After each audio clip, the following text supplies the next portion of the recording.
All right, guys, so here we are. Today I'm going to be taking an IFR mock check ride with Erica Gilbert. She runs Gilbert Aviation. So I'm going to jump on a Google Meet with her and we're going to see how I do.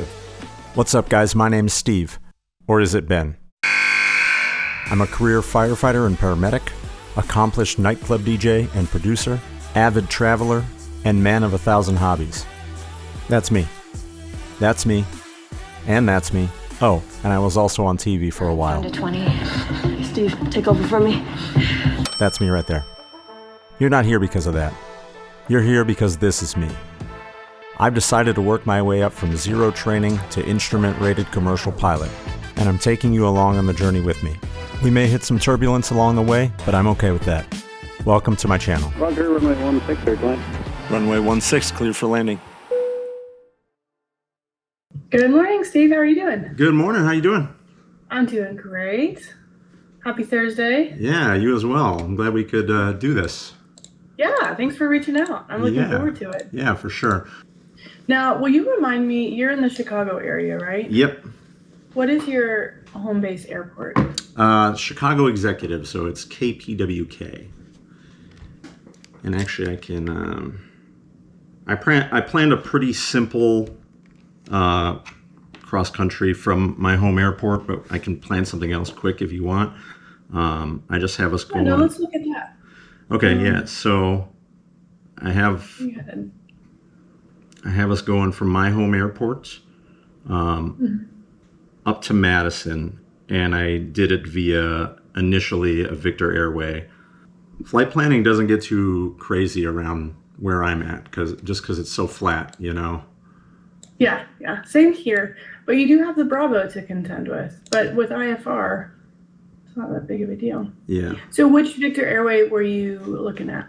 So it's the Victor 191. So I take that up to the Badger VOR. That's Bravo Alpha Echo, and then direct Madison after that. I'm a little nervous today too because I feel a little ill prepared.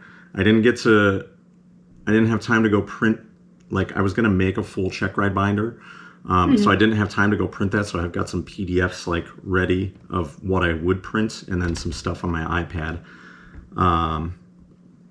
And then also I've been watching some video mock check rides, but I took my written back in like January or February. So I had a bunch of knowledge back then, and then a lot of what I've been doing is focusing on the cross-country PIC time and then the practical portion of everything. So we're going to kind of see like where my knowledge base is at now.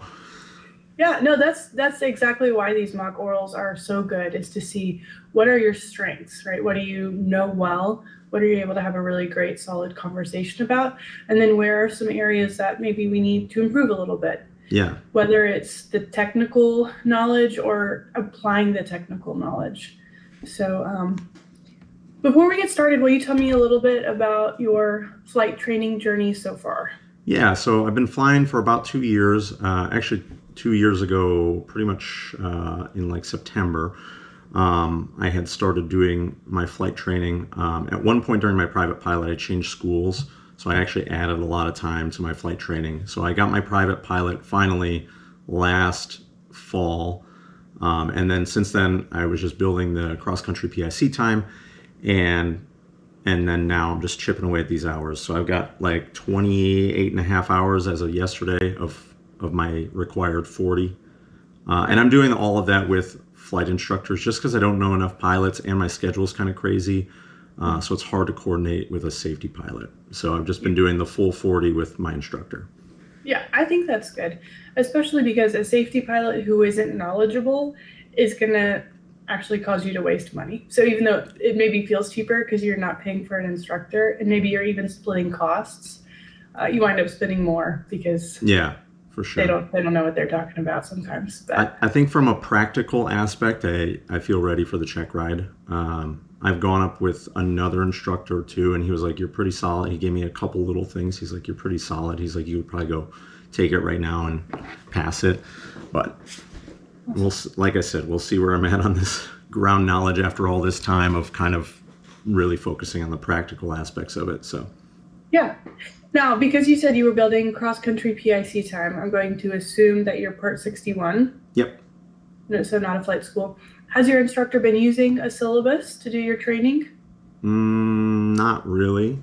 Okay. I mean, he knew I did well on like the written and everything, and he's pretty like kind of just laid back, and he kind of keeps mental notes of like what I need work on, and then we just go out and do that.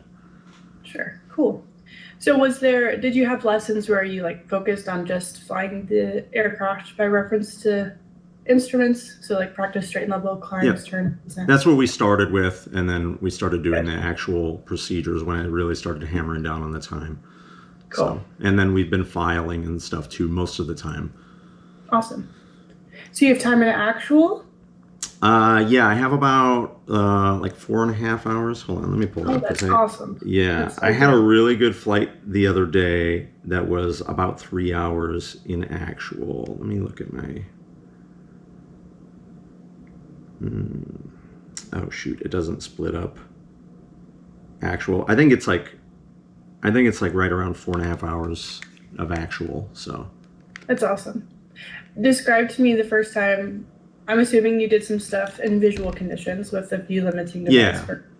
Describe to me what it was like the first time you went into the cloud. oh man, the first time immediately felt disoriented. I feel like that's less now that I've had some actual. I think it's really just the transition from VMC to IMC. For that first like minute or two, I'm like, okay, just focus on the instruments, and after that I feel fine.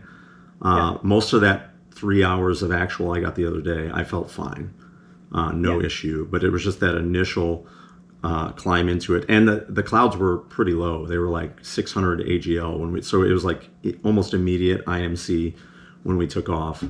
And that first just maybe 2 minutes or something, I just felt a little bit like disoriented, and then I felt fine. So Absolutely. Now, when you went into the clouds in that climb, like you said, it was kind of initial climb, pretty low. When did you start looking at the instruments? Was it when you went into the clouds? pretty much after I had a couple hundred feet AGL, my instructor was like, just start looking at the instruments now, because we're gonna be right in it. He's like, Perfect. you may as well just start right now, so you're already oriented and you're not, then looking outside, and then now you have no reference and you gotta. Right? So Yeah. Perfect. Good. Wonderful. Awesome. Do you have any questions about flight training, or do you have any questions before we begin? No, none that I can think of. Okay, great. So you've had a Checkride before, obviously. Yep. You've been a pilot now. What you said you got it? I got it last fall, so a It's little okay. over a year. A year ago. So you've been a pilot for a year. You had a successful Checkride. So you know what the process is, right? Mhm. You're familiar with the ACS? Yep. Do you have a copy of the Instrument Pilot ACS? I do, yeah. Okay, great. And you're familiar with the Federal Aviation Regulations? Yep. So the ACS is, of course, the standards for the test, and it's got everything in there that you could possibly be asked about on your Checkride. And it's what the examiner uses to administer the test. You're also familiar with the 3 potential outcomes for a practical exam. Yep. The satisfactory, the disapproval or unsatisfactory, or the discontinuance. Mm-hmm. Do you have any questions about those? You understand them pretty well? No, I understand those pretty well. And actually, I had a discontinuance on my private pilot because of weather. So, Yeah, that happens. Okay, great. So we'll get started then. And you're familiar with the Pilot's Bill of Rights too, I assume? I mean, I know about it. I don't have it memorized or anything like Oh, that. no, you don't need to have it memorized now. Just, do you know the story about the Pilot's Bill of Rights? Not really. So there was a senator in the Southwest. I can't remember if he was a state senator or a federal senator, or representative. I don't remember. It doesn't matter. Anyway, he was a pilot, and he did something that was kind of bad. I don't remember what it was, but he did something that he shouldn't have done. And the FAA took his pilot certificate, and he says, "Hold on, there's no recourse here. There's no process. I didn't even know that I did something you didn't like. What's up with that?" So he created a bill and it got passed and became the Pilot's Bill of Rights. And it essentially tells us that anytime we're being investigated by the FAA, we have a right to know. And it also outlines any appeals process if, they take certificate action against us. So how we go through that appeals process. So they always bring up the Pilot's Bill of Rights prior to your check ride, and they give you a copy of it and they make you sign saying that you've seen it and received it, because essentially the practical exam is an investigation of your piloting knowledge, skills, and abilities. So that's why that comes up on check rides. Got it. I didn't even realize that. I'm sure it came up on the first one, and maybe he just had me briefly look at it or something, because I'm like, did that come up? It must have, but... Yeah, it had to have, because you have to sign an IACRA as part of the process that you've seen it. But, private pilot check ride, your first one, you probably blacked out and don't remember a whole lot from it in general. Yeah. Oh, I meant to ask you too, what are your aviation goals? That's like the big reason why we're here. Oh, right? yeah. So mostly this is just for myself. But then I work for Chicago Fire Department as my main job, and we have a helicopter that I would love to fly someday. So I plan on doing my helicopter add-on once I get instrument done. So in the spring, I'll probably do my helicopter add-on to just start working towards that. But I've also thought about, potentially changing careers. I've been doing fire and EMS for 19 years now. So I'm a little bit over it, so it's kind of like almost like a backup plan too, that, potentially I could change careers if I really got sick of it or whatever. So, but mostly the helicopter and then just for myself. Okay, cool. Well, that's exciting. I think, it sounds like you're on the right path. Super cool that you work for fire and EMS. I'm sure you see a lot of stuff and that burns you out pretty quickly. Yes and no. It's like, this wouldn't be a good job for me if any of that stuff bugged me. You know what I mean? So I always get like, oh, don't you get tired of seeing all this crazy stuff? I'm like, if it bugged me, I wouldn't be in this profession. I don't know why. It's just never bugged me. There's like that's not my thing. And then there's like a wall to me. So I'm like, it's fine. Yeah. But that makes it the perfect job for me too. So yeah, absolutely. But it sounds like you're setting yourself up to kind of be the guy if things change, which is awesome. Yeah. Have you been in a helicopter before? Yeah, I love helicopters. I've done, I've never flown one, but I've been on many helicopter tours, probably 15 to 20 in my life. So awesome. Yeah, I love them too. Cool. So this will be the next step for you. Yep.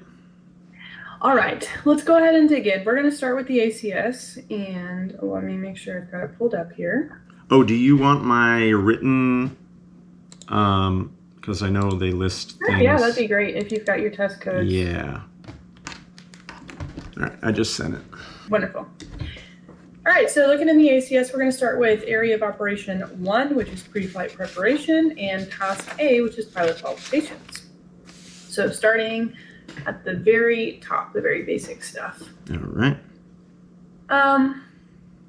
When you are going out to fly the airplane, what personal documents do you need to have in order to act as PIC?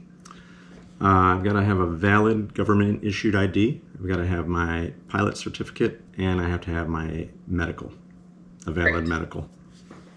What class medical do you have? I have a class 3. Okay.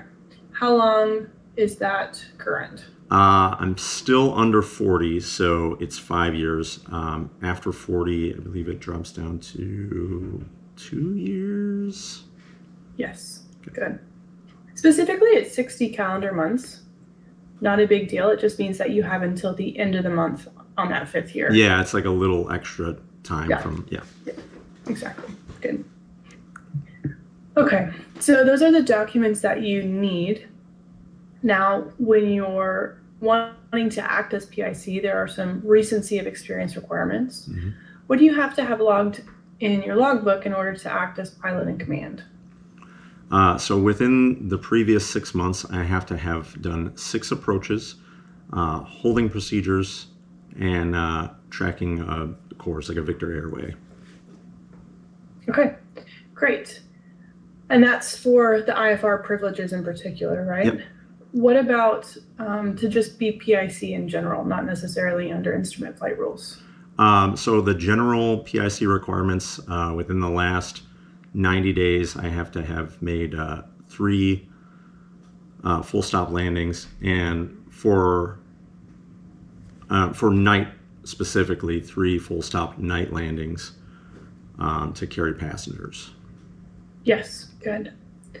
What about, is there any type of continuing education or maybe like check-in with an instructor that you need to do regularly as well? Yeah, so you've got to do your flight review every 2 years. But if you have a recent Checkride, that also counts as your flight review, so it resets the clock on that. Perfect. Good. Good, good, good. Okay. So you said you need 6 approaches within the preceding 6 months. Yep. And the 3 landings within the preceding 90 days. So, you know, assuming we do your tech ride today, your flight today, we'll have a whole bunch of approaches. And you've got some, you know, from earlier in this month from your training. So it's the end of October right now. Mm-hmm. We know we're about to go into a period of time where we're going to... Not a lot of flying, yeah. Not a lot of flying. Exactly right. So you get your instrument rating today, and then 3 months from now, you have a beautiful day. You didn't fly in between there. Beautiful day. You're like, wow, I'm going to go do some touch and goes. So you spend an hour, hour and a half, get probably 6 to 8 landings in, and then another 2 months passes, and you want to go do an instrument flight. And there's a little layer of clouds. You've got somewhere you want to go. So by this time, it's what, March, maybe February, March, you get a beautiful day. Nice day for instrument flying, at least. You want to go IFR down to, I don't know, where do you go? Where was a good place to go outside of Chicago in the spring? I always head north, but that's Okay. just kind of because of where I'm at and kind of where I can get to within the specified amount of time that I have the plane. Because if I go south right now, I have to go around this Bravo, which takes a while. So I generally go like north. The farthest north I go is about Oshkosh or Green Bay I've been up to, which is a couple hours, about 2 hours. So. Okay. So where's your wife's family from? She grew up in Arizona and they live in Colorado now, and she was born in Texas, so like a little bit all over, but mostly Arizona. All right. Well, let's say she has a really good friend in Green Bay. Okay. And so 3 months went by, you did some landings, another 2 months goes by, and she's like, you know, I think I'm ready to ride in the airplane with you. I think I'm over the anxiety with it, and my friend is having a wedding in Green Bay, and let's fly up there. But you've got to go IFR. Is that something you could legally do? You said it's been over 6 months at this point, right? We're talking about March or April. We did. So you have your approaches, and then 3 months later, you've got takeoffs and landings because you had a pretty day. You went up and did some laps in the pattern. Now it's 2 months later, so 5 months total from 6. From a currency standpoint, I could. Not necessarily from a proficiency standpoint. I haven't done approaches in a while, and I'm not gonna want to just go do one in actual, without refreshing a little bit. Right. Good. Perfect. What recency of experience do you want to have to feel proficient? I mean, it's hard to tell right now because I don't have my instrument rating yet, but I mean, kind of off the top of my head, within the last month or 2, I would like to have shot some approaches, because I know even when I don't fly, I've had spans of time where I don't fly for 3 or 4 weeks, even just your basic stuff degrades a little bit, you know what I mean? My landings aren't as smooth as normal, so it's going to be even magnified with instrument, Absolutely. Do you have personal minimums written down that include your recency of experience? Not in terms of that, but that's because I do fly so often. There's only been a few spans of time where I don't fly. Generally, I fly every week. But I do have my limits in terms of like wind and weather and things like that. That's good. It's good that you know that. Really good to write it down too. So I just emailed you a personal minimums checklist that I made. The formatting is not great. And I think actually it might be missing some things. Yeah, so I have a couple updates that I want to make to it, but a lot of people think personal minimums is ceilings, visibility, and crosswind component, but there's a lot more to it than that. When you get into that document, you'll see that there's a lot of really good stuff in there. So if you show up on your Checkride, it doesn't have to be that. Obviously, you can use whatever you want. AOPA also has really good personal minimums checklists for both VFR and IFR. So look at that. But I am with you. I think doing some approaches within the preceding month is really good. Do you know what kills pilots in instrument conditions? Spatial disorientation is generally the biggest one. So what items, if any, in the currency requirements address spatial disorientation? I mean, they really don't, right? Because you could shoot those approaches in VMC on an IFR flight plan, you know? Yeah, absolutely. You don't even have to be on an IFR flight plan. You could do in VFR. Yeah, like practice approaches. Yeah. Yeah. So you have to log those approaches, 6 approaches within the preceding 6 months, and hold intercepting tracking. When can you log an instrument approach? When can you log it? In terms of like when you're on an actual IFR flight plan, or just generally speaking. So like if I went out today, well, it's really low overcast today where I am.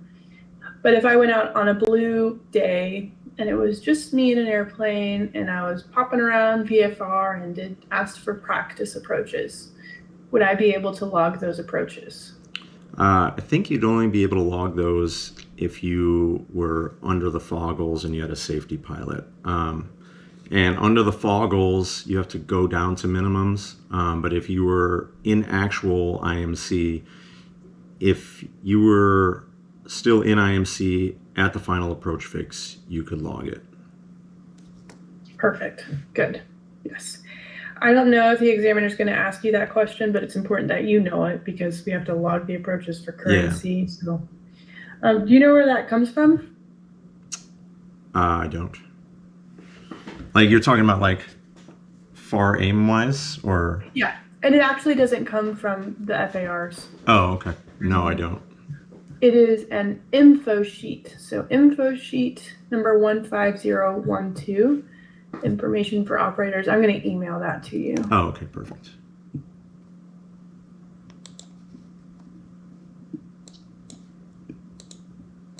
There we go.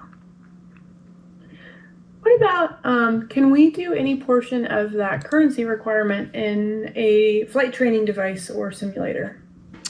We could do all of that technically. And it's actually nice at my school in the same building. There's a BATD that I've used a couple of times. So thankfully I have easy access to one. Good. Is it set up pretty similarly to the airplane you're flying? Yeah, it's actually got multiple setups. So you could do like a G1000 setup. It's got like a removable panel. So when you're in there, you could set it up for like a standard 6-pack with like I think it's got a Garmin 430 on there, or you could set it up as, you can set it up as a multi-engine if you want. And then there's also just a G1000, like Cessna 172. Awesome. So they've got a couple configurations in there. That's great. Sounds like a Redbird. It's a Frasca, I think. Oh yeah, those are really nice too. That's great. Super great. Awesome. So what if you look back in your logbook and you see that in the preceding 6 months, you do not have 6 approaches? What can you do to become current again? I can go do all those tasks, the approaches and the holding procedures and the tracking with a safety pilot. So I could have someone they have to be at least a private pilot, and they should be in the same category and class. Yes, they do need the same category, class, and type if required. Yeah. So what if you see, okay, the last time I was current was more than 6 months ago. Can you still go up with a safety pilot, or is there another way that you need to regain currency? For that, you'd have to do an instrument proficiency check. So you got to go up with a CFII and do all those things. Okay. Do you know what's included in an IPC? I don't. I assumed it was just those items, but There's actually more to it. Okay. It's a lot more similar to an instrument checkride. So a CFII should be responsible enough and know what has to be done for it to be a legal IPC. But I would encourage you as well to be familiar. So if you ever get into IPC territory, you're interviewing double I's to do an IPC for you, you can ask, what are we going to do? yeah. And if they don't give you the list of things that's required, you can go, okay, I'm going to go somewhere else. And you can find that list in the back of the ACS. Okay. So there's the list of tasks there. So you don't have to have that memorized. Highly unlikely the examiner is going to ask you, but I think as pilots, we are responsible to be our own best advocate. So For sure. we don't want to be willfully ignorant. Yeah. And you know what? I'm one of those people, if I don't look over something, I will forget it. So I actually look over things like pretty often because I'm like, oh shoot, I don't remember that. You know, if it's something I don't use all the time, it'll just leave my mind. Yeah. So Yeah. Do you have any desire to become an instructor at any point? not really. I think if it had been years ago, I probably would have. I always have enjoyed teaching people things. Like I work with a lot of new paramedics and things like that that they put me with to train them. I think I've had so much of that in the last couple of years that it's made me like a little burnt out on teaching people things because I feel like I'm constantly babysitting at my job. So they'll put me with a brand new person so they're new on the job, they're already a paramedic, and they'll stick me with a paramedic student for the day. So it's like I'm just watching to make sure they don't get hit by a car or stabbed. You know what I mean? So I think it's just kind of burnt me out on it. Probably years ago, if I had done this, I probably would have been up for it because I do like teaching people things, and I feel like generally I have a good way of conveying things to people that they don't understand. But no, not anymore. I asked because you seem to have a really good personality to be an instructor. So well, thank you. But yeah, I mean, I teach often, so not this obviously, but yeah, I do teach often. So it's just kind of how I interact with people a lot. So yeah, I get it. Okay, so that's currency. Nice job there, really nice job there. Now, once you earn your your instrument rating, what privileges do you get with your instrument rating? So I can fly in less than VMC conditions, obviously. I can file an IFR flight plan. I could, if I had a plane that could do it, I could fly in Class Alpha airspace. And then once I get my commercial certificate, I would need the instrument rating to carry passengers at night for more than 50 nautical miles. Okay, good. There is one more. I'm trying to think what I missed here. And we don't really use it very often. It's kind of special. Special VFR at night. Perfect. Yeah. Great. Good. Okay, so what kind of airplane are you flying now? So I'm in a 172 Right. with an upgraded. The one I fly the most has an upgraded engine, so it's got the O360 in it, so a little bit more power, which I like, especially in the summer. Is And that then, paint job? what's that? Is that the one with the pretty paint job? It is, yeah. Cool. Yeah, they just painted it. And that's our most capable one. I'm not going to lie, our fleet is not amazing at this school, but Yeah. it is what it is. It's kind of good because a lot of them have like in-op equipment, so you really got to do a good pre-flight. And then they have varying GPS. But the one I fly the most has a Garmin GPS 175, so it's a WAS, a very modern WAS GPS. And then it's got a partial glass panel. It's got one of the Aspen 1000 PFDs on it. Beautiful. Those are great. Autopilot? No. DFC 90 maybe? No. Okay. I wish. Yeah. Okay, so that's good to know. So you're flying GPS 175 with the Aspen EFD 100 and no autopilot. So 172 carbureted, you said the O360. Yep, so carbureted. O360. So let's say a friend of yours gets a Skyhawk SP, which is the 180 horsepower with a G1000. Okay. So it's a fuel injected. Mm-hmm. The IO, I guess 380, I don't remember. Is that an airplane that you could fly? IFR. I mean, I could. I wouldn't want to for my first time in IFR, just because I'm not really that familiar with the G1000. Now I do have a home sim setup that's like a full panel and things that I do G1000 stuff on. So I am sort of familiar, but I've never actually flown one. So I wouldn't want to, but I could. Okay.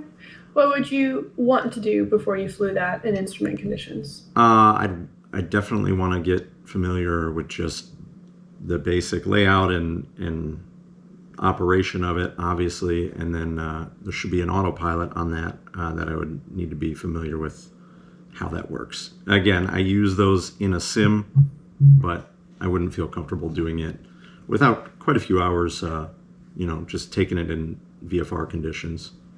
Yeah, great. Perfect. Alrighty. When you're preparing for a flight, how do you assess your readiness for the flight? I like to make sure I have good sleep. I don't drink heavily or anything the night before. I want to make sure I'm not sick. There's been a couple times where I'm just like very congested, and I've just been like, you know what, I'm not going to go today, just because head cold kind of stuff. It's just basically just, do I feel 100% today or not? The one exception to that is if I'm tired. I'm pretty used to being tired pretty much all the time. So I function well on being tired. But if I'm like over the top tired for my normal, I won't go. Okay, good. On that personal minimums I sent you, there's some stuff about sleep and stressors and things like that. Is there a checklist maybe that you use to help make sure you hit all of these pieces?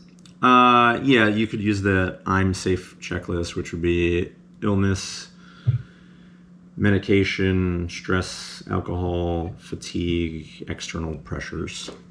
Okay, yeah. I haven't thought about the I'm safe checklist since my private pilot Checkride. Yeah.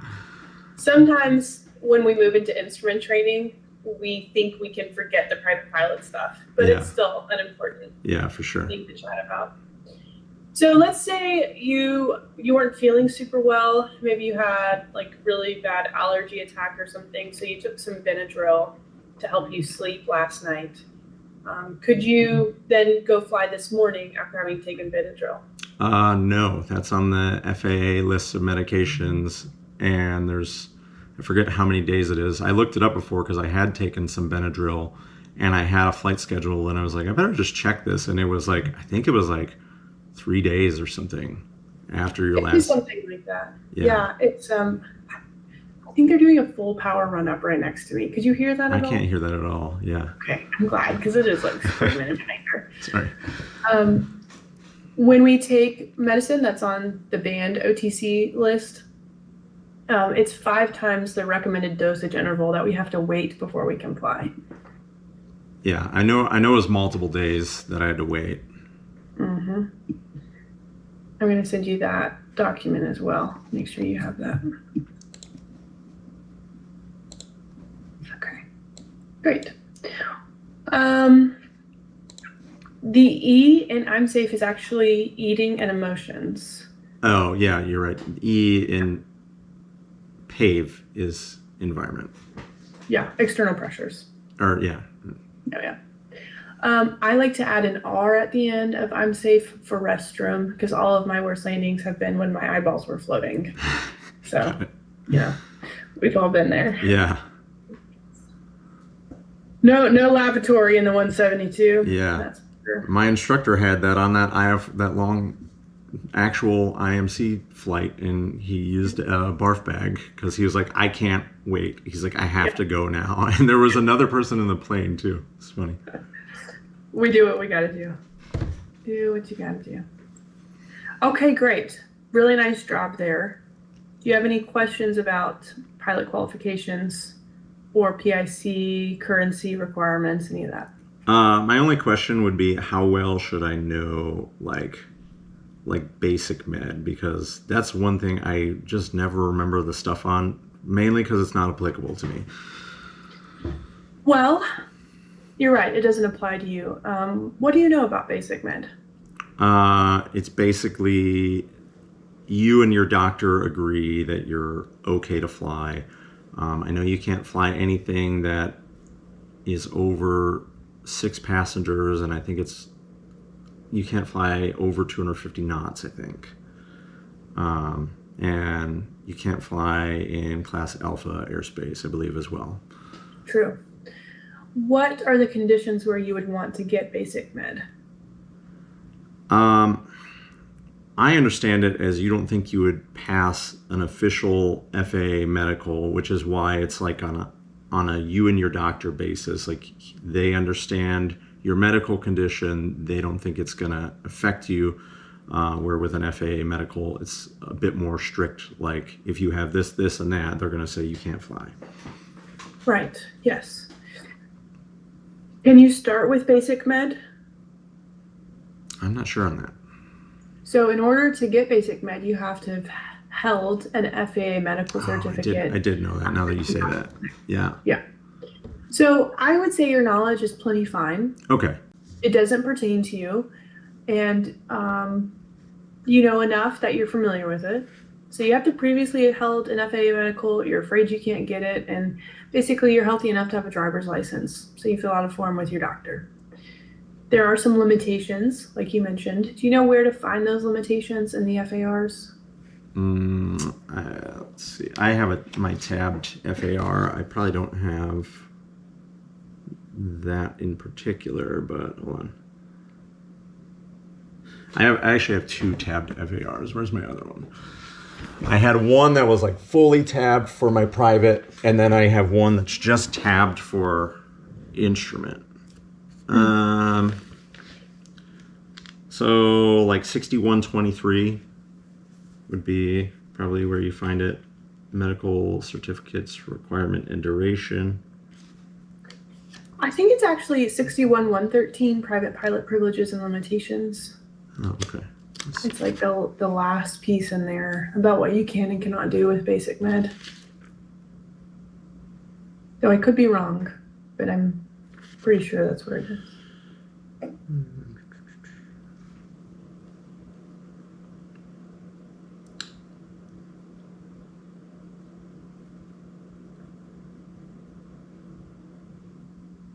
Oh, yeah, okay.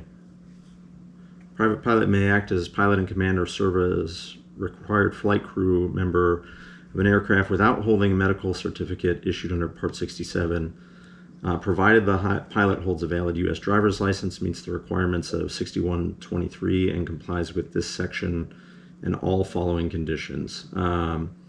So not an aircraft more than 6,000 pounds, and it can't carry more than 6 occupants.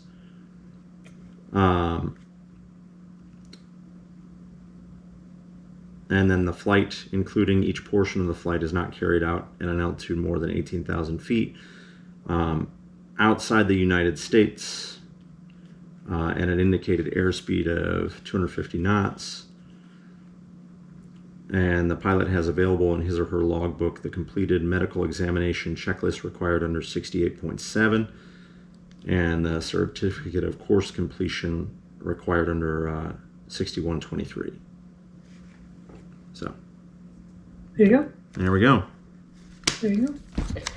You're more familiar with it than most private pilots. It wasn't until I went to my commercial check ride that it really kind of became a question. So as long as you know, very basic, why you would need it, where you can find out more information about it, I would say that's fine. Okay, great. Because again, it doesn't pertain to you. And on the private pilot level of knowledge, we're just expecting you to know the stuff that pertains to you, basically. Yeah. Alrighty. Any other questions about the PIC pilot qualification stuff? Nope. Okay. Great. Great. All right, let's chat a little bit about airworthiness. All right. What instruments and equipment are required for instrument flight rules? So that would be, give me a second I know it takes me a second with the grab card. So GE is generator or alternator, so you have to have a source of power. R is radios, obviously. A, you need an altimeter. The B is the ball, so the inclinometer on the turn coordinator. You need a clock that includes seconds. You need an attitude indicator. The other R. Rate of turn indicator. I always thought it was weird that they split ball and rate of turn indicator up. They aren't always together. In older style instruments, they may have been separate. Yeah. I get that. It's just like, why aren't we putting this in one? But then they would screw up the acronym. And then D, directional dry roll. Awesome. Great. Now, you didn't list like airspeed indicator. Do we need that for IFR? Yeah, but that's included in your VFR requirements too. So the grab card is just the additional requirements for instrument. Okay. So we also need all the VFR stuff. Yep. Cool. So I'd probably start with that. I'd say all the day and night VFR plus this. Okay. Yeah. Cool. All right. Have you looked through airplane logbooks before, maintenance logbooks? I have. I actually just started a second remote job as an aircraft broker, so I've been doing logbook audits. So look through a lot of logbooks now. That's going to help you. Now, when you were working on your private, had you ever looked through maintenance logs? I did before the check ride because we had to go through the logbooks to make sure we were good on everything before we used that plane. I think that's so sad. That's very often we forget to do that until right before the check ride. Yeah. So when you're getting ready for your instrument check ride and you're looking through the logbooks, what kind of maintenance and inspections are you looking for? So you've got to have your annual inspection. You've got to have your VOR inspections for IFR aircraft, and that's every 30 days. You've got to have your 100-hour if it's an aircraft for hire, which is essentially an annual. It seems like most of them wrap an annual and a 100-hour at the same time. You've got to have your altimeter and your transponder checked, and that's every 24 months. So your Pitot-static system every 24 months. And then your ELT, which is every year. Mike, did I miss any there? I like to do aviates because there is another thing that we need to talk about that confirms that our airplane is airworthy. Oh, airworthiness directives. Okay, great. What are the different types of airworthiness directives? That I actually don't know, the different categories of them. Yeah. So there's kind of two ways to look at it. One of them is the process for airworthiness directives. And then in that case, it's like the FAA process. So you might see, if you look up types of airworthiness directives, you might see notice of proposed rulemaking and final ruling and emergency, things like that. But when it comes to ADs and how they need to be completed, that's another way of looking at them. So we have an emergency AD. Are you familiar with that? That's the one that grounds all of those right now until it's fixed. Yeah. So I guess I am sort of familiar, but I couldn't name them off because I did know about that. But yeah. Do you know any examples of an emergency AD? Not off the top of my head. So a few years ago, there were some Pipers that lost wings in flight. Oh. And so they came out with an emergency AD that said you had to boroscope your wing spars to see if, they're within tolerance or if there's degradation and it needs to be repaired. So understandably, wings falling off, we're going to ground the fleet. Yeah, for sure. Yeah. We also have recurring ADs. You familiar with that one? Yeah, so that's like a good example of that one is like the 172s with the seat track, where they have to be checked at every annual to make sure the seats can't fly backwards when you start moving. Right, exactly. Some 172s as well, the November models with the 360 2ADH model engine, they have to have an oil change every 50 hours. But yeah, so it's regular interval. Okay. And then there's also a standard airworthiness directive, which can just be completed at the next maintenance or inspection. Okay. If you had to describe to someone what an AD is, what would you say? I would say it's an instruction from the FAA on something that needs to be checked or repaired. Yes, good. Like a known issue that comes up, and a lot of people compare them to a recall. Yeah.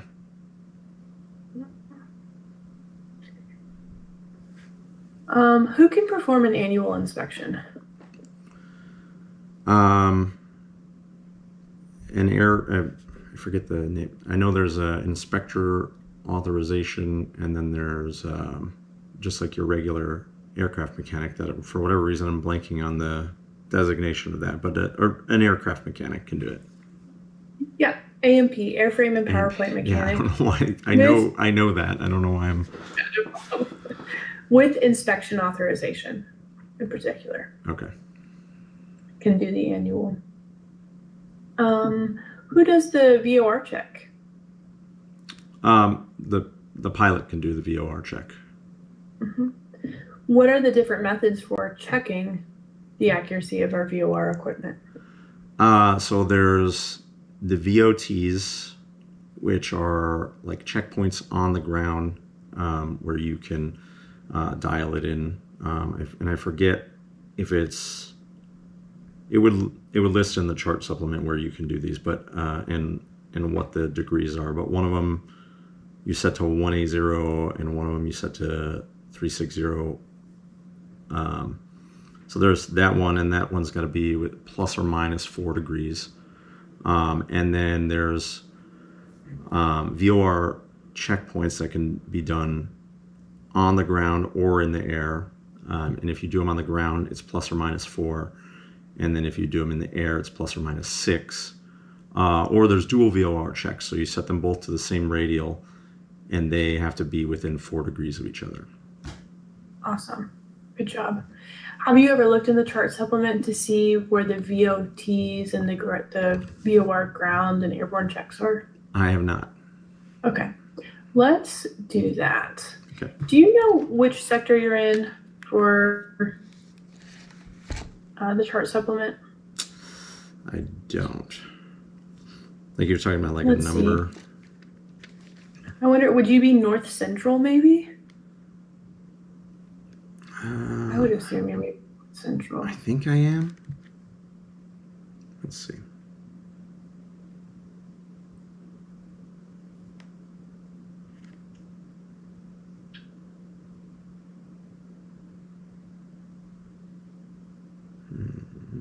Yes, I believe you are. Okay, so I'm gonna share my screen. Okay. I think it's good for you to see this because there's a good chance that your examiner might say, show me where the VOTs are in your area. And then you'll have to go, oh my gosh, well, I never actually looked at it before. Okay, so let me scroll back up to the top here. And I always access the chart supplement through ForeFlight too, so I just click into like the airport. So I don't even have the full like chart supplement, you know what I mean? Yeah. So here's the chart supplement for North Central US, and oh gosh, this does not include Illinois. Golly bum. Hold on, let's see. What would that be? Would it be Northeast? No way it would be Northeast. Watch it be the Northeast.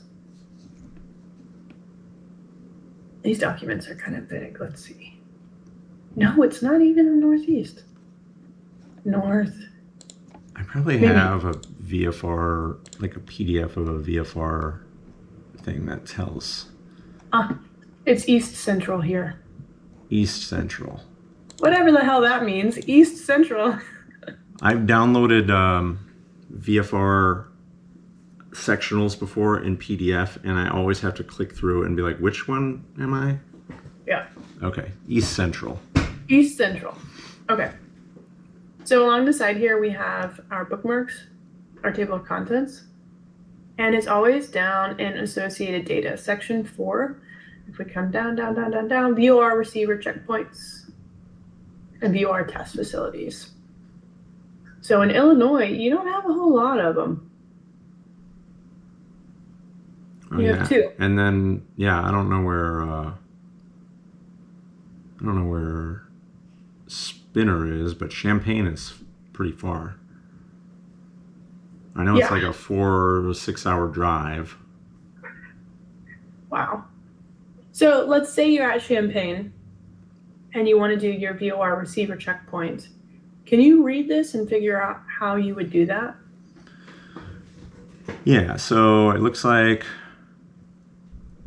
you need to be on the run-up pad for runway 14 left. Your frequency would be 115.75.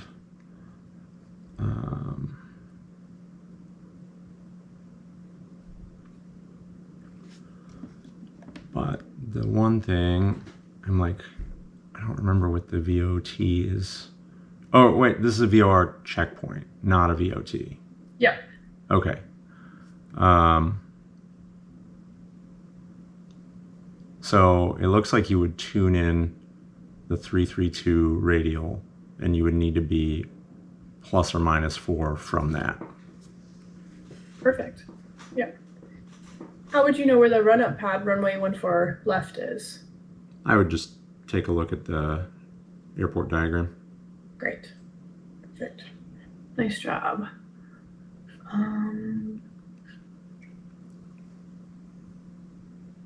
One thing that I've noticed with this most recent update of the chart supplements is that I haven't seen any airborne VOR checkpoints. I think that they're starting to get rid of them.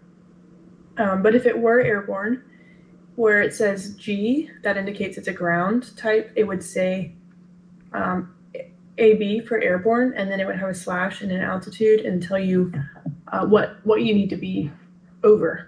Got it. Okay. But I don't even see one in here, so it's like non-applicable. Got it. Oh, Ohio's in here too. Look at that. Okay, so look, we have several VOTs in Ohio. Okay. Do you ever go to Ohio? I don't. I actually got go asked if I wanted to go to Ohio yesterday, and I couldn't because I didn't have enough time. I had a hard out at 2 p.m. for this flight yesterday. My instructor was like, hey, do you want to just file to Ohio and get our training that way? Because he had to go pick up a prop for the airplane I fly the most. It's down right now with a prop issue, and he had to go pick up the prop. Almost got to. Yeah. Okay, so that's VOR checks. Any questions about that? No. Okay, cool. I haven't done one yet though, so I haven't even done like the dual one. Yeah, I'd ask your instructor to show you how to do that, just so you can have experience with it. Okay. When do we need the VOR check? It's every 30 days. If you want the aircraft to stay IFR current. Yeah. Specifically, if we're going to use VORs or our nav receiver. Mm-hmm. Yeah. Okay. Now, a question that I don't know, would that, if you're saying we have to do that to use our nav receiver, what if we weren't using VORs but we're using an ILS? Then we have to still do it, right? Mm-hmm. Okay. Yeah. I figured, but I had only heard if you're going to like use the VORs, and you said it a little different. I was like, huh, okay. Yeah. Yeah. It's the same piece of equipment, right? Yeah. So, yeah. alrighty. When you are pre-flight inspecting the airplane, one of the things you're going to look for is aircraft documents. What documents need to be in the airplane? So it needs to have the airworthiness certificate. Mm-hmm. It's got to have the registration. If you're flying internationally, it's got to have a radial license. It's got to have the operating limitations with the operating handbook, and it's got to have a weight and balance. Okay, good. Now the airplanes that you fly, you've got some updated equipment in there. Mm-hmm. Were those weren't original to the airplane, right? Correct. So what else do we need to have with that new equipment? You've also got to have your supplements with the POH. So all the instruction manuals for those equipment items with your POH. Good, good. Fabulous. So let's say you go out to the airplane and you pre-flight in the airplane, and as you do that, you see that the landing light is not working, and you're planning to fly IFR. Do you have a landing light on your airplanes? Yeah. First of all? Okay. Can you fly IFR with that inoperative? I think technically no, because it's all the VFR day and night stuff plus your IFR requirements. So I think no would be my interpretation of that. Really good guess. Wrong, There's though. an exception with the landing light, though. Okay. We only need it if we're flying for hire. Okay. Yeah. Wasn't aware of that. Yeah. So because we only need it for hire, you're taking the airplane by yourself. You're going to fly IFR. We don't really need the landing light to be operational. Have you ever tried to land without the landing light at night? No. Ridiculous. It's really hard. It is terrible. It's miserable. Don't do it. Yeah. Don't no do thanks. it. During the day, we land without it all the time. So let's say you're doing a day IFR flight. Would you be comfortable flying the airplane without the landing light? Day IFR, yeah, I would. Yeah. Okay. But it's in the airplane and it's not working. So what would we need to do before we could legally fly the airplane with that inoperative equipment?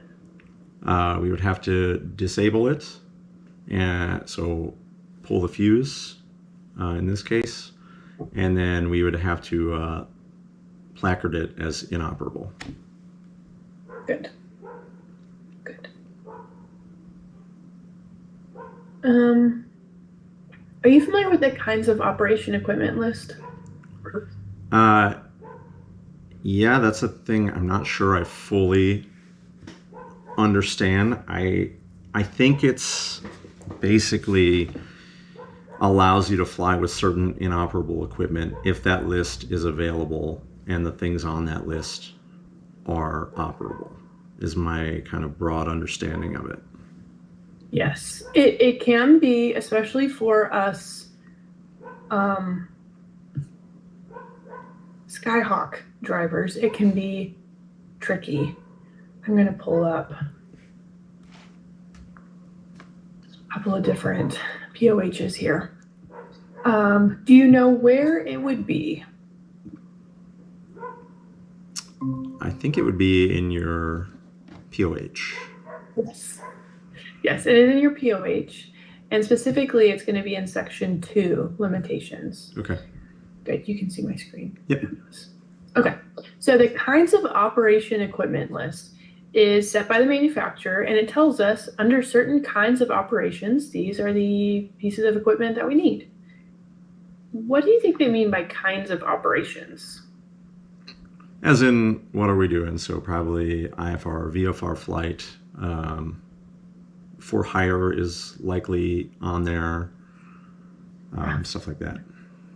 Good, yes. So day VFR, night VFR, IFR, flight into known icing is another type of operation.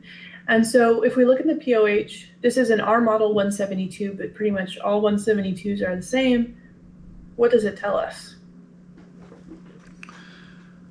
Airplane is delivered, is equipped for day VFR and maybe equipped for night VFR and or IFR conditions. FAR Part 91 establishes the minimum required instrumentation and equipment for these operations. The reference to types of flight operations on the operating limitations placards reflects equipment installed at the time of airworthiness issuance. And flight into known icing is prohibited. Yeah, so there you go. Pretty simple. So Cessna makes it easy for us. They say basically refer to Part 91. We're just going to go with that. Okay. That is in a stark contrast to what something like the Diamond flight manual says, the Diamond AFM. So we're going to come down, same thing, section 2. So section 2, operating limitations. We've got the kinds of operation on 222. So I'm going to scroll down to that.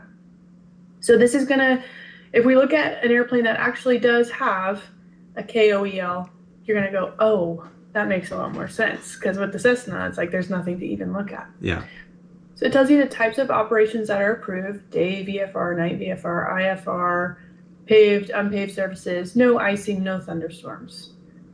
So it gives us a list of the minimum equipment required for each of these types of operations. And because it's in the POH, we have to follow it because we do have a legal obligation to follow what's in the POH. So when it comes to flight navigation instruments for day VFR, they say we just need airspeed, altimeter, mag compass, and headset. So if there's not a headset in there, we can't fly. In night VFR, they add a lot more stuff. So day VFR, this is very similar to 91205, what that says. Only difference is the headset. For night VFR, they add a lot more. The VSI, the attitude, turn bank, directional gyro, VHF, BOR, transponder, GPS receiver, and a second headset. So because all of this is in the POH, we have to follow that. Got it. So this is an example of a KOEL that's a little bit more robust. Yeah. You also have to have a flashlight if you're going night VFR. Okay. Isn't that interesting? I always carry one when I fly at night, so. Yeah, me too. I made one that wraps around my neck too, so I always have it accessible. I do a lot of night flying though, so. Night flying is the best. I'm a morning bird. I like to go to sleep early and wake up early. So I have to make myself go out and night fly, but I'm sure you work crazy schedules, so it's all the same, right? Yeah, it's all the same. It's so nice and smooth. It's just, I think I've got like 16 or 18 hours of night flight. I love night flying. That's awesome. So that's the KOEL. Any questions about that? No, it's about what I thought, but I was like, I don't know all the specifics of it. I know the Cessna 172 doesn't really have one. Exactly. You may be asked about it though. I wasn't asked about it on the instrument. I was asked about it on commercial, but it is in the ACS, so it's important that we address it. So when we have inoperative equipment, first thing we want to look at is the KOEL. We don't have that for our 172. And then another thing we might look at is a minimum equipment list. Are you familiar with an MEL? Yeah, not really. Again, same like the KOEL, where I don't know the difference between them, to be honest. So for commercial operators, Part 121, the airlines, 125, 135 on-demand stuff, the regulations say everything in the airplane has to be working in order for them to fly. But you and I both know, I heard you mention earlier, there's an operative equipment in the airplane you fly, and it's perfectly safe, right? Yeah. Sometimes things don't work, but we don't really need them to get to where we're going safely. And the FAA knows that, and so what they've allowed operators to do, so like Delta 121 operator, is they say, okay, make a list for the minimum equipment for each kind of operation for that tail number. We'll approve it, and then you can fly with inoperative equipment depending on the operation. Okay. That's a minimum equipment list. So it's a 4-step process, and this is the best way to say it if you're asked what a minimum equipment list is. It is created by the operator, it's tail number specific, it's approved by the FAA, and then becomes regulatory. Okay. So there you go. Any questions about that? No, but it's good to understand the distinction between the two, because I wasn't really clear on that. Yeah. They don't apply to us, so there's no reason to really be familiar with it other than it is in the ACS, does come up sometimes. If you're asked about a KOEL and an MEL on your Checkride, that probably means you're doing really well and they're trying to find something you don't know the answer to. Got it. Okay. All right. Nice job there. Thank you. Let's talk a little bit about our instruments. All right. Which of our instruments are pitot-static? That would be your airspeed indicator, your altimeter, and your VSA. Okay, great. Can you briefly explain how your airspeed indicator works? It measures the difference between the ram air, so the air going into the pitot tube, and the static pressure outside, and that difference is your airspeed. Perfect. So good. So what would happen if your pitot tube got blocked? Is just the pitot tube blocked? Yes. Okay, so your airspeed would just read 0. If your pitot tube got blocked but your drain hole was open, you just read no airspeed. Perfect. Perfect. What if the drainage hole was blocked as well? Then it would just be inaccurate, so it would start acting like an altimeter. So if you were straight and level, it would maintain the same airspeed. Your airspeed would go up as you climb and down as you descend. Really nice job.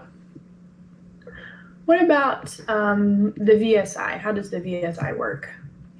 So the VSI takes in the static air pressure, but then it's got a calibrated leak so they know however they do it, they know how much air is able to get out of there in a given time. And the difference between the static air and then the calibrated leak is your feet per minute. Okay, great. Yeah, there's the diaphragm inside, and so that's going to expand or contract based on how much air is coming in or out with that calibrated leak. Good. Do you know how often that calibrated leak kind of resets? It's like 3 or 4 seconds, so you're a little behind. So because the VSI doesn't show, it shows trend information. Yeah, exactly. That's important to know because it tells us that it lags, right? Mm-hmm. So if you're trying to chase your VSI, you're going to make your passengers really sick. Yeah. What about the altimeter? How does the altimeter work? So the altimeter, you're going to set the appropriate pressure, and then that pressure drops as you ascend. So it's got the same kind of aneroid wafer in there that's going to move up and down as you move up and down. So it's going to expand or contract as you move up and down. Great. So when you put in your altimeter setting in the Colesman window, what are you actually doing there? You're setting the pressure for at sea level.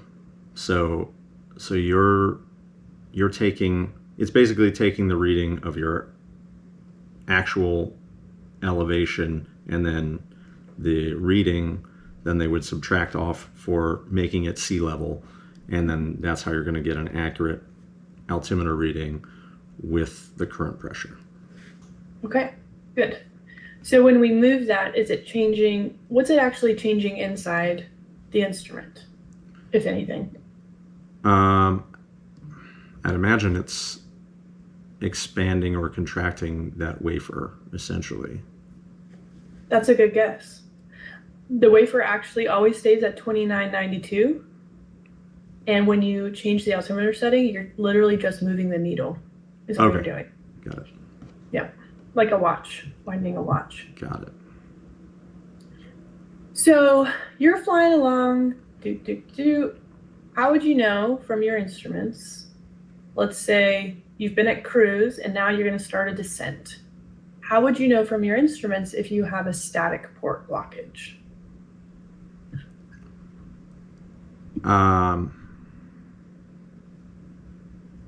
So as I descend, trying to think which way this would go. I mean, you're gonna notice discrepancies of what you're doing versus what is being read. On this one, I am drawing a blank of like which direction that would go. Okay, let's go instrument at a time then. Okay. You told me how the attitude indicator works, and it uses static air, right? So if your static port is blocked, you start a descent. What is your attitude? What is your altimeter going to show? Static port's blocked. You're going to. So it show you you're ascending basically, because the pressure difference now, it's the static is stuck where it was at. So as you go down, it's going to look like essentially you're going up. Well, static's the only information it gets. So it's no more information, no new information. Yeah, so that won't change then. It won't change at all. Okay. Yeah. What about the VSI? VSI wouldn't change either because it's just based on static. Correct. So when you're flying along, what are the steps you take in the airplane to initiate a descent? I'm going to power back a little bit, kind of get my airspeed set, or if I'm going for a certain vertical speed, I'll get configured for that. So, yeah. So we've pulled the power back, we've let the nose fall a little bit, maybe trimmed now for our descent. We see our altimeter's not changing and our VSI isn't changing, but we are pitched down and we know we pulled power back. Now we look at our airspeed. How's our airspeed going to react with that blocked static port? So the temperature is going to remain lower in the static because you're going from higher to lower, so that lower pressure is going to remain in the static. So would your airspeed indicator read higher than normal? Yeah. Okay. Which typically we would expect with a descent, right? Yeah.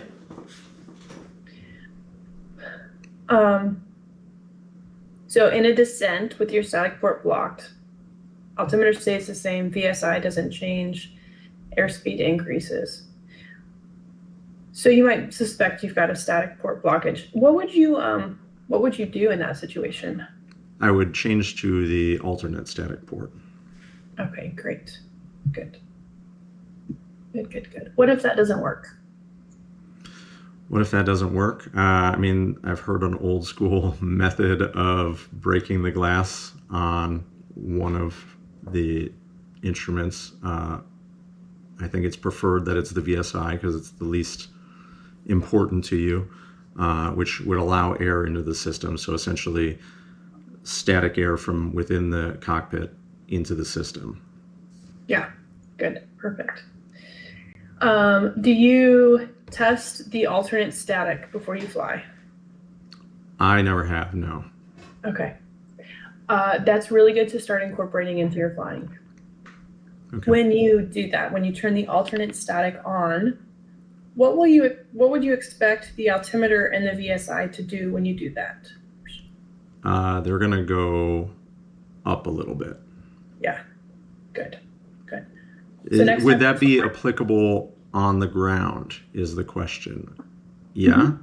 Yeah. Because my understanding was they go up a little bit because of like essentially like the Venturi effect of like the pressure being a little bit lower in the cockpit while you're flying. So I didn't know if it would do that. Yeah, On the ground. it still happens on the ground too. You got a little bit longer lines, so you kind of also momentarily decrease the pressure. So they come up briefly and then go back down. Got on it. the ground. Okay. Yeah, yeah. Great. Really nice job there, Steve. That is awesome. Thank you. Most people don't know that. I would be a little bit more familiar with the blockage of the static port. Yeah, no, I was like blanking on that. I'm like, wait, which way that's the one that like throws me off of like which way it's gonna go. Yeah. But really, really nice job there. So our gyro instruments. Do you fly an airplane with the suction-driven gyros? Yeah. Okay. Okay, great. So in an airplane like that, which instruments are gyroscopic? So I have my backup attitude indicator, which is still a gyro. Heading indicator is on the PFD, so that's no longer gyro driven, but generally that's a gyro driven instrument. And then I've got my turn coordinator, which is an electric gyro driven instrument. Great. What are the principles that allow our gyroscopic instruments to work? So that would be rigidity in space, and then you also deal with some precession. Fabulous. Can you briefly describe rigidity in space? Yeah, so when a gyro is spinning, it kind of resists the deflection of its motion. So as we rotate around that gyro stays in place. Perfect. Good. I like to use the example of the basketball spinning on a finger. That's a gyro. So it's demonstrating rigidity in space. Great. What spins the gyros in all three of those instruments? How do they spin? So there's a vacuum pump for the vacuum gyro system. So it's just pumping air through those gyros to get them spinning. And then the turn coordinator is an electric one. So I'm not actually sure how that, I mean, I think it's just electrically given power to spin. Yeah, it's an electric motor. When you shut down the engine and turn off the battery, do you ever hear that whining noise? Mm-hmm. Yeah, that's the gyros winding down. Specifically the turn coordinator. No, I thought it was the other way around. I assumed it was the vacuum ones powering. Well, what drives the vacuum pump? The electrical system. Well, the vacuum pump is engine driven, actually. Oh, yeah. What am I thinking? Yeah, you're right. Yeah. Okay. So those are only spinning when the engine's running. I was thinking they were just like still like free spinning down, and that's what I was hearing. Well, next time you shut down the engine, before you turn off the battery, listen, like have your headset off. And then when you turn off the battery, see how the sound changes. Okay. And that'll tell you. How do you assess the health of the engine-driven vacuum pump? That would be your suction gauge. So you want your Great. suction gauge in the green. How would you know if your turn coordinator, the electric-driven gyro, is not working? So you do some taxi checks when you're taxiing for IFR flight. So it should turn with you when you're turning on the taxiways and stuff. Good. And fun fact, I did not check that yesterday. We weren't IFR, but I didn't check it because I've been trying to incorporate all the taxi checks now that I'm going to be IFR soon. Uh-huh. And I didn't check it yesterday. And then I realized that the turn coordinator was not working in the plane I was in yesterday. And then the instructor was like, oh yeah, that's been out for forever. And it's not placarded. So That is not great. yeah. Like I said, our fleet is a little bit wanting. Yeah, I understand. Is this what it looks like in your airplane? Mm-hmm. Okay. Except I don't have that red. That You don't little, have that? No. Okay. I was about to ask you what that is. I've not seen that before. That is a flag. Oh, That's okay. a flag indicating that it's not getting, oh, there we go, infinity. That's a flag indicating that it's not getting electrical power, so the instrument's not working. Got it. When you turn the battery on, that flag should go away. So it may be that you've never seen it before. But there is another way that these get flagged. I don't even think it has that little window, though. I'll have to look now. I don't think Yeah, I've you ever may seen just that have never window. noticed it.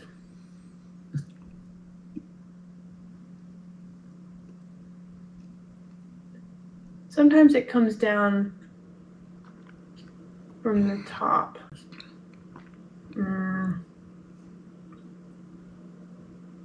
Do they all have a flag? I'm pretty sure. Huh. I wasn't aware of that. Sometimes they have a flag that looks more like this. And it comes down from the top. Yeah, I've seen those. Yeah. But that's a way you could assess the health of that in addition to, when you bank, is it indicating a bank? Good. Nice job. If your suction fails and you no longer have some instruments, so suction fails, what instruments do you lose? You're going to lose your attitude indicator, and you're going to lose your heading indicator, your DG. Good. So you've lost your directional gyro and your attitude indicator. How would you describe that situation? Like, what am I going to do? Or, I mean, what are you going to do? And would you want to tell ATC? I would definitely need to tell ATC because I've lost equipment that I need for IFR flight. So definitely have to let them know. I believe that would be officially an emergency. Yeah. Because we've if lost. If you declare it as such. I'm just trying to remember if you have to declare that as an emergency, you definitely have to let them know. I know that because anytime you lose equipment, you have to let them know what you lost, and you have to let them know to the extent of how you're going to be affected. So like what help you're going to need from them. Right. I would definitely call that an emergency if you're in the clouds, losing your attitude indicator and your head. I would too. I was just trying to think if you have to. I would call it an emergency either way. That's an emergency to me, but I don't know if you have to or not. I don't know if you ever have to declare an emergency anytime. Okay. I was just trying to figure out if that was like a requirement to declare one. I know you have to tell them though. Yeah. Cool. So you tell them, and then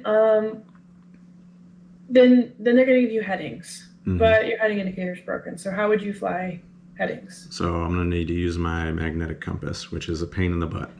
Yes, it is. Why is it a pain in the butt? Well, the biggest one for me is that it goes the opposite way of the way you would think it's going to go. So it always throws me off reading it. Yeah.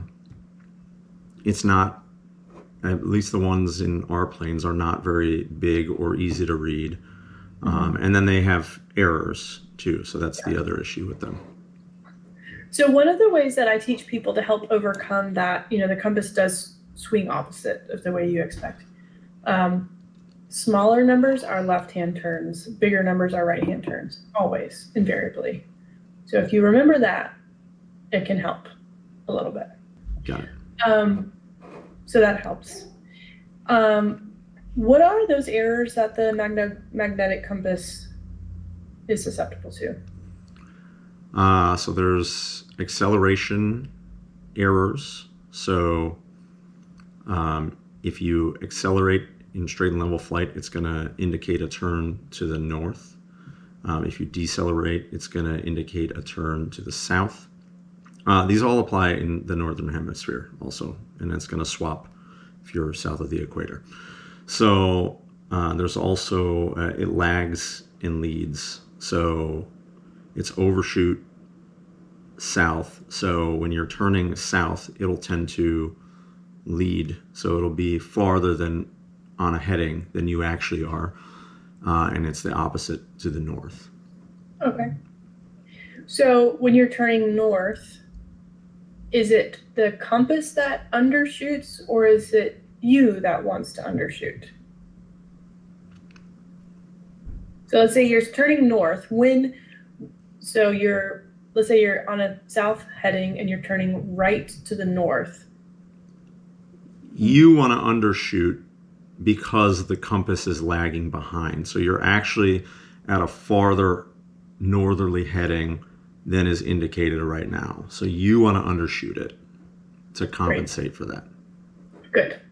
Sometimes people get that backwards, so I just wanted to be sure that you got that. Really nice job there. Alrighty. Nice job. Dude, your knowledge is kicking it. This is awesome. Don't jinx me. Do your instructors do ground with you?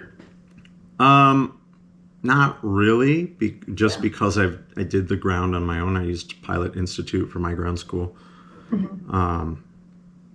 And I mean, I could do ground with them, and they'll just throw questions at me like in the air, but nothing like where we sit down and do it really. I'm sure we will a little bit more now that I'm hopefully only like 3 weeks out from a check ride. I'm trying to wrap up these hours in the next week and a half, and we're pretty quick to get DPEs out here. So, I think we'll probably at least have one or two sitting down. I'm sure they're going to want to do a mock oral with me as well. Yeah, so. You're doing awesome. You're super prepared. I don't see anything that's a red flag so far. Let's look at that flight plan. Yeah, just let me know when you're ready. Yep, I'm ready. There's only 3 points, so it's easy. So it's KPWK to BAE, Bravo Alpha Echo. That's the Badger VOR. And then over to KMSN. It's Madison. Okay. And then my planned altitude was only 4,000 feet.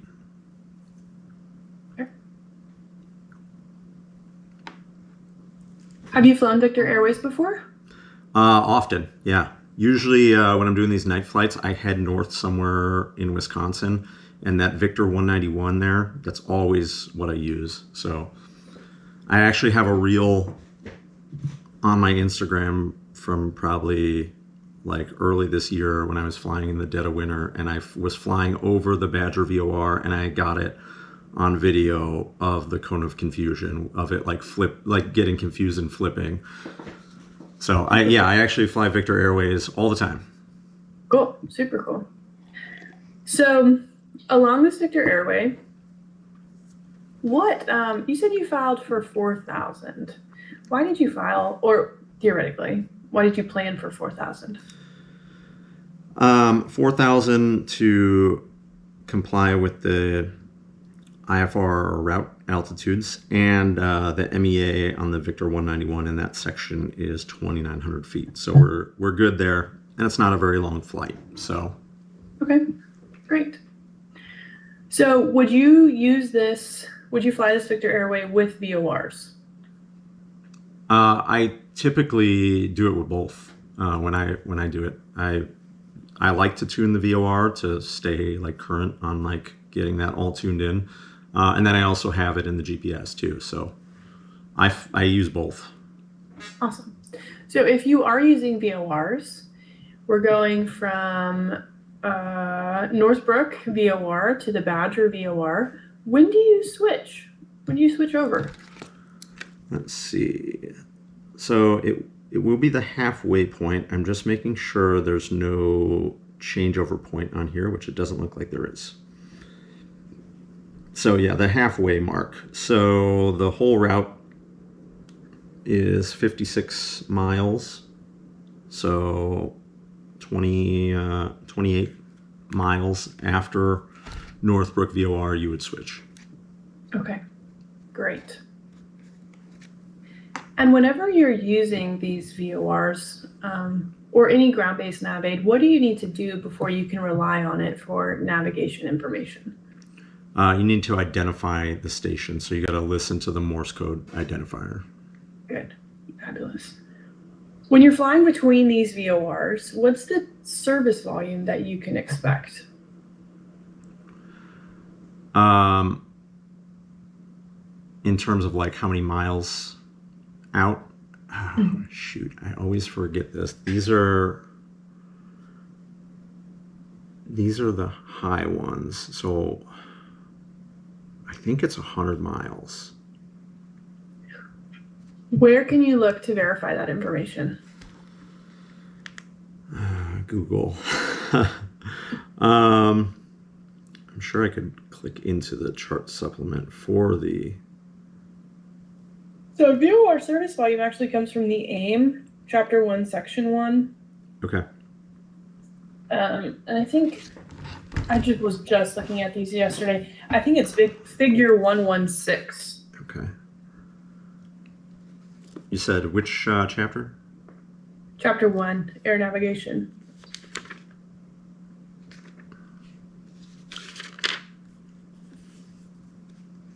Oh, 116 is localizer coverage. So we're going to back up a little bit for VOR. 114 is VOR service volumes. Okay, so it's 100 nautical miles, but after 14,500 feet. So in the ranges that I fly, in this case, it would be 40 miles because we're at an altitude of 4,000. And if we were above 5,000, it would jump up to 70. And then above 18,000, it would jump up to 130. Yeah, fabulous. I love that you started that with in the ranges that I fly. Okay, we don't give a hoot about what's going on way up high, right? We're not flying over 14.5. Yeah. In our Cessnas, that doesn't matter. So whenever we answer these questions, it's always like, what matters to us? And really, at the altitudes we fly, most of the time, we're below 5,000. So 40 miles. We're above 5,070. And if you want more answers, I'll pull out my AIM for you, Mr. DPE. Yeah, okay. Yep. Why is it that as we get higher, the range is greater? I mean, less line of sight obstacles, primarily. Good. Less interference, the more you go up. Yep, perfect. What do these scribbles mean on these figures? Those airways are no longer usable. Why is that? My guess would be the decommissioning of the VORs and how they're trying to just keep certain VORs. So I know a lot of them are closed. So in the one you're showing me, this Pullman may be disabled because it looks like there's routes all off of that are no longer active. And then this Keeler has routes coming off of that, which is close to it. So that would be my guess. Mm-hmm. Do you know where we could find more information about that? About closed VORs? Mm-hmm. I'm sure the chart supplement. Yeah, let's pick the closest airport to that VOR and see if they have anything. Oh, they probably have NOTAMs of them being closed too. Yeah, probably NOTAMs for sure.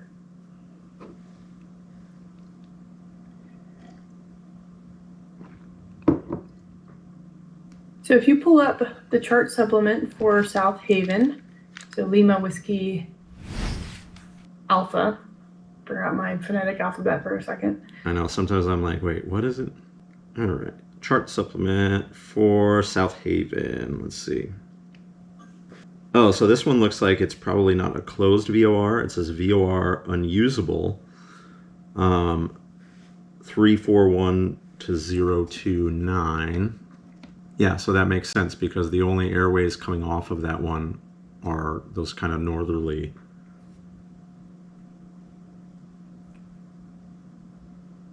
Well, this says 341 to 029, so I would think that would be the top half of it, not 029 to 341, but... Yeah, you're right. But it also says within 10 nautical miles below 4,000. Okay. And what does the next line say?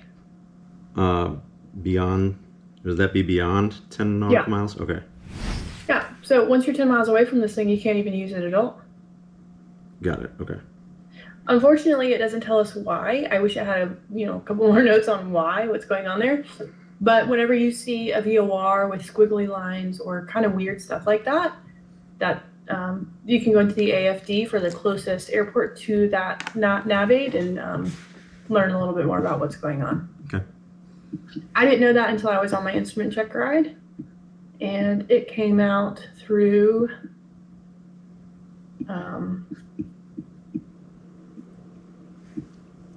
this Victor 4 off of Louisville, SDF, off IIU, the VOR here. There's two numbers above the Victor 4. What do those mean? Okay, SDF. So the Victor 4. Mm-hmm.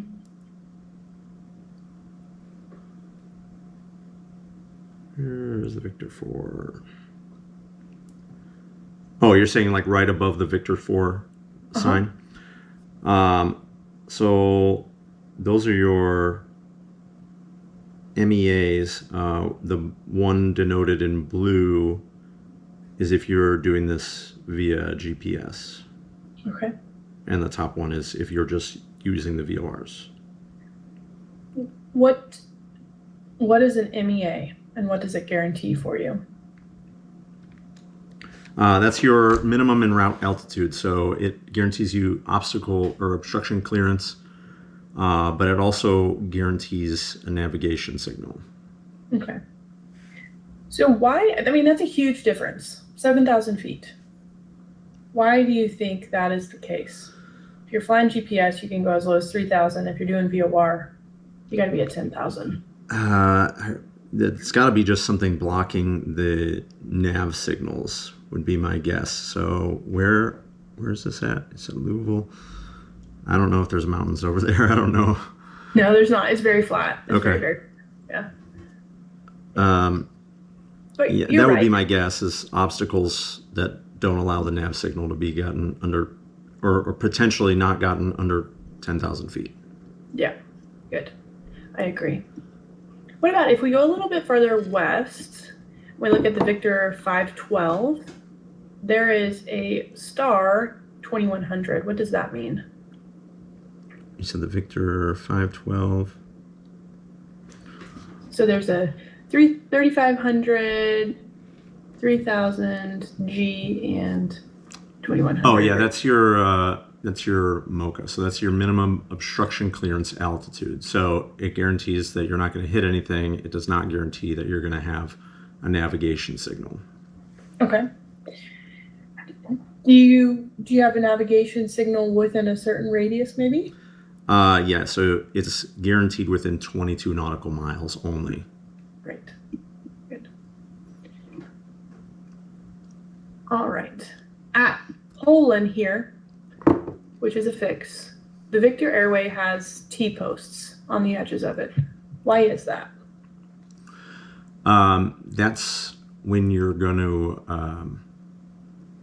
to cross that fix, but then after you cross that fix is when you're going to start changing your MEA. Good. Perfect. You answered my next question. It means the MEA changes, and then the next question was going to be, when should you climb? And in your answer, you basically said, once you cross the fix, you can climb. Yeah. Okay. What does this flag with the X mean? That's a minimum crossing altitude. So you have to cross the fix at that MCA. Okay. And where does it apply? Is it in both options? So that would be if you're, it looks like it would be on the Victor 52 if you're southeast bound. So if you're traveling southeast on the Victor 52, that you have to cross that at that altitude. Perfect. Perfect. Perfect. Beautiful. What is the advantage on this flight plan? Why did you choose Victor Airways instead of going direct? Mainly for, well, really because to give me more to do than go direct on this plan. But it would be good, you know, for flying GPS. If for some reason you had a GPS outage, at least you're on a Victor Airway. So. Good. Good. What is the weather where you are right now? Oh, I gotta turn on the METARs. Here we go. Let's see. Oh my gosh, you have beautiful weather right now. That's not fair. Yeah, this is the nicest it's been in days. That makes this conversation too easy. Sky clear, like perfect VFR conditions. Yeah, it's not like that where I am right now. Cincy. Yeah, this is where I am right now. Overcast 700. Ceiling variable between 4 and 900. All right. Good IFR day. It is. It is.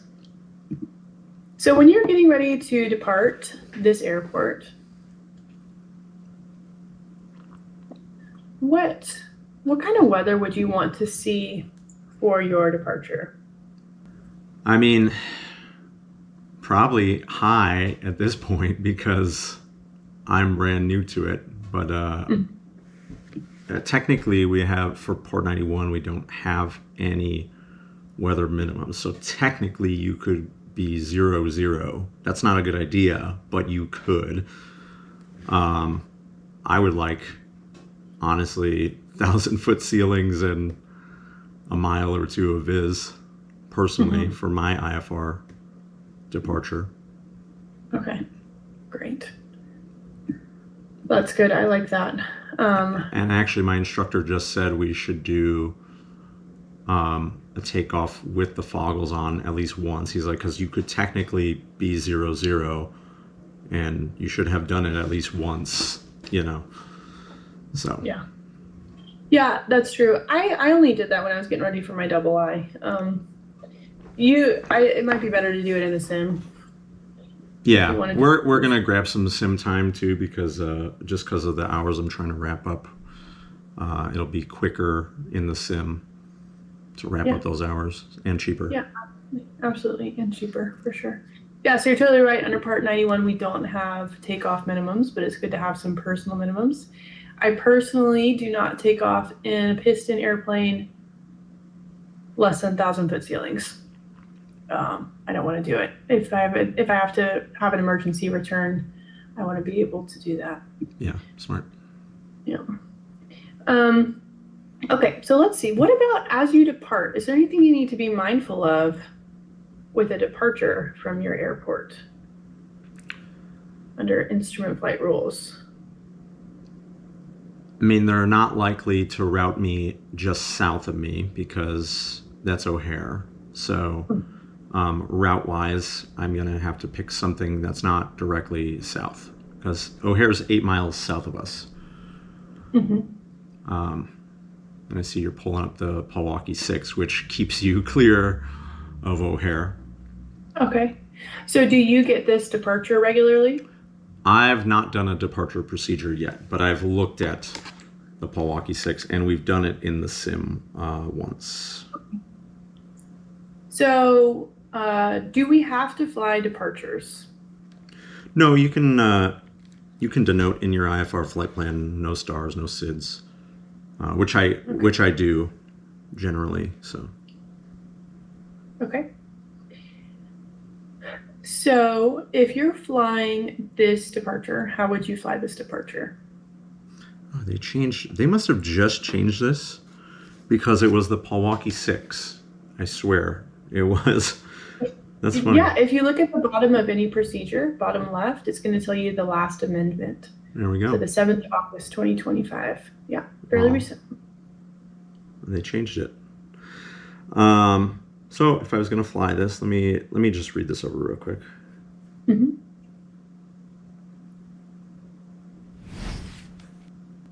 All right. So when you depart from runway 16, which is our primary runway at Executive, you're going to make a right turn within 1 nautical mile of the departure end, and you're going to stay north of the 058 radial from DuPage's VOR. And then they're just going to vector you. Make sure there's no other page. It says standard takeoff minimums, which for us are not applicable. Yeah, it's pretty simple departure. It just keeps you clear of O'Hare. Yeah, this is the only departure I've ever seen that actually takes into account turn radius, which makes sense because, like you said, they want you to stay clear of O'Hare. Yeah. So they even give you, based on your true airspeed, the bank angle required for a radius less than 5,000 feet. Yep. Interesting. That's not too tricky, huh? That's not too bad. No, it's not a crazy departure procedure or anything. What is going on? These ads that expand drive me nuts. And then they like hide the little X too, so you can't click out of them. Yeah.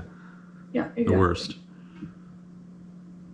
Alrighty, so you depart there and you fly along your vector airway. Good, really good chart knowledge. There's a lot more I could ask you, but it's clear to me that you understand this pretty well. Which approach would you plan for into Madison? Oops. Let me take a look. So 36 would be our best runway. Probably the RNAV GPS for 36. With the WAS, I like the RNAV approaches. You could do the ILS too. It's basically the same thing. Yeah, very similar. So you mentioned WAS. What is WAS? WAS is the Wide Area Augmentation System. So broad strokes, it's a much more accurate GPS signal. So you're getting signals from the satellite and corrections from ground stations as well. Okay, great. And with a WAS enabled GPS receiver, what does that allow us to do? It allows you to do LPV approaches, which are essentially precision approaches, although they're not technically precision approaches. They're categorized as an APV, but they have the same minimums and same sensitivity as like an ILS. Good. Very similar in most cases, right? Mm-hmm. What does LPV stand for? Localizer performance plus vertical guidance. Great. Good. Talking about GPS, what are the 3 segments of GPS? 3 segments of GPS. So that would be, I think you're referring to like the satellites themselves. Mm-hmm. And then you have ground stations, and then you have your GPS receiver. Okay, good. So it is space, user, and programming are the 3 components. Okay. So very similar to what you said, but that's how they kind of split it up. Okay. Yeah. Man, you've got great knowledge here. So what are the ways that you can begin this approach? Let me look. So you could plan this to an initial approach fix. From where I'm coming from, COBOL would probably be best, or you could do Ophago.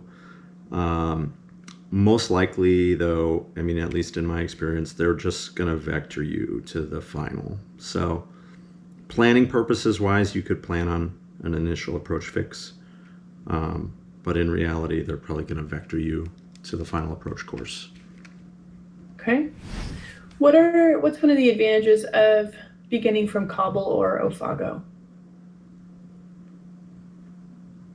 I mean, there's no procedure turn required, so that's an advantage. And then, I mean, it also just makes sense from where we're coming from. So you want to kind of try to plan your route like directionally, like it wouldn't make sense to go to Wenat, or however you say that, just because it's a bit farther. So you're going to pick the closest one to your route. Yeah, good. When do you have to do a procedure turn? So if you weren't being vectored to final, and you're basically like coming from anywhere but those fixes. So let's say we were coming in from the north and they gave us like Diki as our initial approach fix. Now we have to do that procedure turn to get turned around to be on the final approach course. Okay, good. What if you were coming basically due south and direct to Diki? Would you have to do the procedure turn there? So I'm heading south. I'm going to Diki. From the south. Oh, from the south. Okay.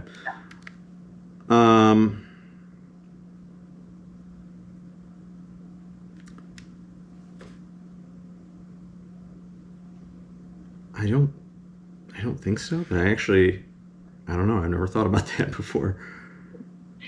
So technically speaking here, if you go to Diki initially, you have to do the procedure turn no matter what. Okay. Because there's nothing that states otherwise. So with a procedure turn, you always have to do a procedure turn unless you're receiving ATC vectors. No PT is depicted on the plate. You're cleared straight in. So it's potential you could get cleared straight in from the south, but ATC has to specifically say cleared straight in, or you're doing a hold in lieu of procedure turn. So those 4 instances you don't have to do a procedure turn. Otherwise, always have to do it. Okay. I guess I never really thought about it either because, yeah, we're like most of the time they're just vectoring us to the final approach course. So I've never, unless we've asked for the full procedure, I've never even like made it to an initial approach fix because they always vector us. Vector you. Yeah, that makes sense. Okay. So you've still got that RNAV 3.6? Yep. In the bottom left of the plan view, there's a circle, right? Yep. What is that circle in that picture? That's your minimum safe altitude. So if you lose situational awareness, that's the altitude that's going to keep you safe within 25 nautical miles. Okay. Of the airport, right? Of MSN? Yeah. Okay. Now here is the RNAV 2.1 approach into the same airport. And we have a circle as well. It's split into 2. What is that? So if you're between 122 and 302 to the north, your MSA is, well, they're the same on both, though. That's weird. You said the RNAV 2.1, correct? Yep. Mm-hmm. It's odd that they're both the same on both because the times I've seen that, it's split up and they have different ones. And when I brief my approach, I always say the higher one because if you've lost situational awareness, you might not remember which way is which MSA. Now, what was the MSA on the last one? Wasn't it like 3,000?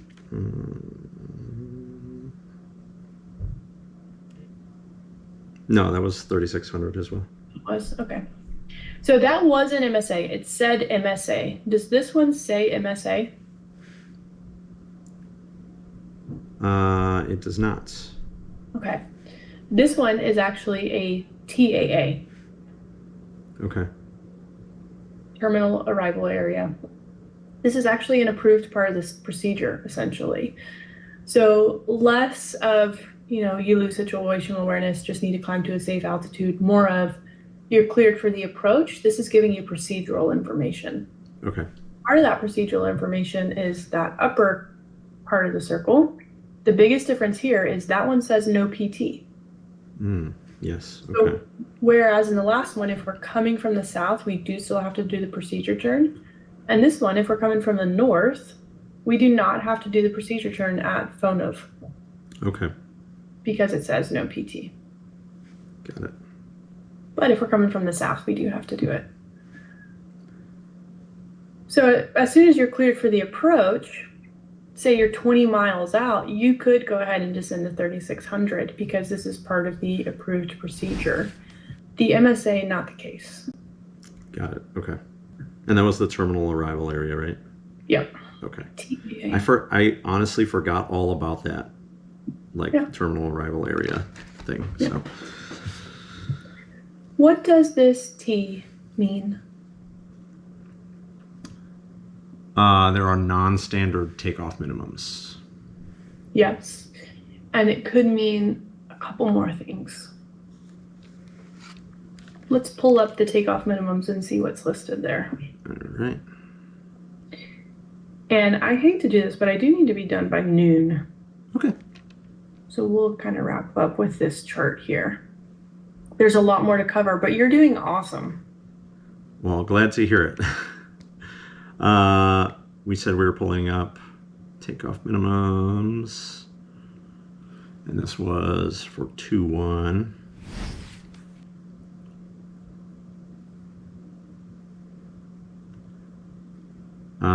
This says climb on heading 212 to 2800 before turning right. So it's kind of, or I'm sorry, yeah. So it's like part of a departure procedure, not necessarily a different takeoff minimum for this. Yeah. So what kind of departure procedure do we call that? That would be an obstacle departure. Yes, an ODP. Yep. Do we have to comply with ODPs? Yes. If you want to. We should. If you want to stay alive. We technically don't really have to, but we should, especially under night VFR, marginal VFR, and IFR conditions. So we call this the treble T on the charts. And when that is on the chart, it can depict non-standard takeoff minimums, ODPs, or obstacles. Okay. And you can see there is a long list of obstacles for this report. So because it can also depict obstacles, that tell you it's pretty much always going to have a treble T. Yeah. There's one other thing that could be listed in the takeoff minimums. And if you will, on your ForeFlight, go to Dillon, Montana. So Kilo Delta Lima November. Pull up the takeoff minimums for that airport.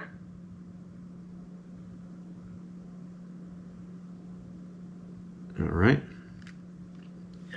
Rewind just a second. Do you know why an ODP is published?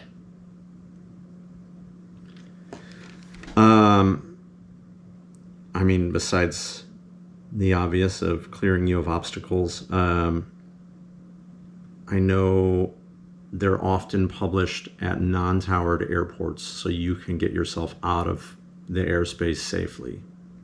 Mm-hmm. Yes.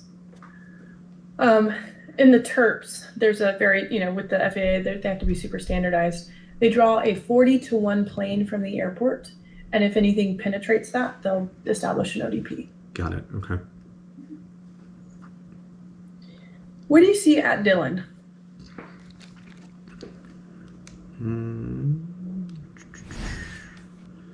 I see takeoff minimums, I see departure procedures, and takeoff obstacle notes. Yes. Is there something specific you wanted me to look at? Look at the departure procedure for runway 22. 22. For climb in visual conditions, cross Dillon Airport at or above 9,000 before proceeding on course. When executing VCOA, notify ATC prior to departure. Are you familiar with VCOA? I think that's a visual climb above or over the airport. Yeah. So you're gaining altitude before you get out of the area. Yes. And as it says, we have to tell ATC, right? Do you know why a VCOA is established? My guess, I don't actually know, but my guess would be the climb gradients would maybe be too great, so you want to climb where you know it's safe, which will be right over the airport. You know, obviously there's going to be no obstacles in that point, so you would probably circle until you get to a particular altitude and then depart the area. Yes, yes. And they established that because, I might get the number wrong, but it's within a certain radius. The climb gradient is no good. So exactly what you said. I want to say it's 3 miles, but that doesn't feel right. It does feel right, actually. Okay, great. So trouble T. What about the A right there underneath the trouble T? That's non-standard alternate minimums. So if you're going to use this airport as an alternate, it has different minimums than just the standard ones. Okay. We're going to talk about alternates. We'll end talking about alternates. Okay. The A5 under the Mauser is inverted. Why is that inverted? I actually don't know that. Also, the tower block is bold. Okay. And it says CTAF next to that frequency. So that tells you that the tower closes. Yeah, which is weird. I didn't think Madison. Maybe I'm thinking of Milwaukee. Hold on. Madison's a Charlie, isn't it? Yeah. Yeah. So maybe that's somewhat recent. I don't know. It is weird that a tower at a Charlie would close. Yeah, it's a Charlie. Huh. But anyway, it's telling you that the tower closes, and when this lighting system symbol is inverted, so white text on a black background, tells you it's pilot controlled. So you'll have to control that Mauser yourself. Got it. If the tower's closed. Okay. What if that Mauser is inoperative? How does that change the way we might fly this approach? Let me get back to that real quick.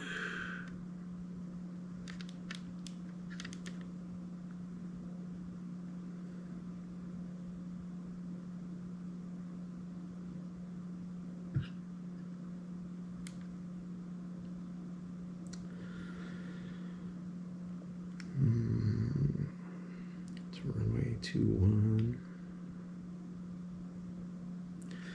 I mean, in terms of how it'll change how we fly it, so if you have that in sight at your minimums, you could descend to 100 feet above your touchdown zone elevation, and without that, we're not going to be able to do that. True. Are you familiar with the digital terminal procedure supplement? Yes, and I think I have one on my computer. Maybe not. It'll be on ForeFlight as well in documents. Yeah, let me just pull it up in there.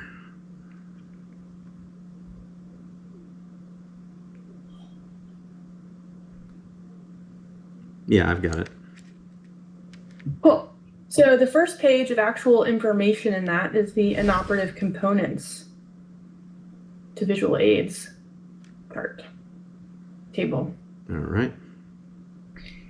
And in that, there are, I believe, 5 tables that tell us for certain types of approaches down to certain visibility minimums, if different types of approach lighting systems are unserviceable, what we need to do. Oh yeah, you need to increase the RVR. So for that, Yes. for that Mauser, increase RVR to 4,000 or 4,500, and it's starred. Well, in this case, we do not have RVR as a visibility minimum on this approach. So we need to find the right table, first of all, for this approach that we're looking at to IFR minimums. LPV minimums. Yeah, so half would be 2,000. So you need to increase the visibility to 1 statute mile. Well, are you looking at table 2? Oh yeah, sorry. I just looked at half being like 2,000. So So we use table 2 only if the visibility on the procedure is in RVR. So if it said 1087/18 or 1087/20 or 22, we would use chart 2. But in this case, it's not in RVR. So we're going to use chart 3 or table 3. yeah, so increase visibility half mile. Yes. So if this approach lighting system were inoperative, what flight visibility would we need to be able to land from our approach? 1 statute mile. Good. Great. When can we descend below our DA or NDA?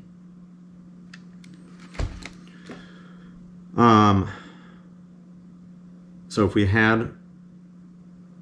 have the runway environment in sight, we can descend below. But if we just had the approach lighting, we could descend below, but we still have to maintain 100 above the touchdown zone elevation. And if we get the runway in sight, then we can continue down. And if we don't, we still have to go missed. What if we get the runway in sight, but we can only see, let's see, this runway is how long? 9,000 feet. No, wrong one. 21. This runway is 7,200 feet. What if we get the runway environment in sight, but we can only see to the 1,000 feet markers? Can we go below the DA or MDA?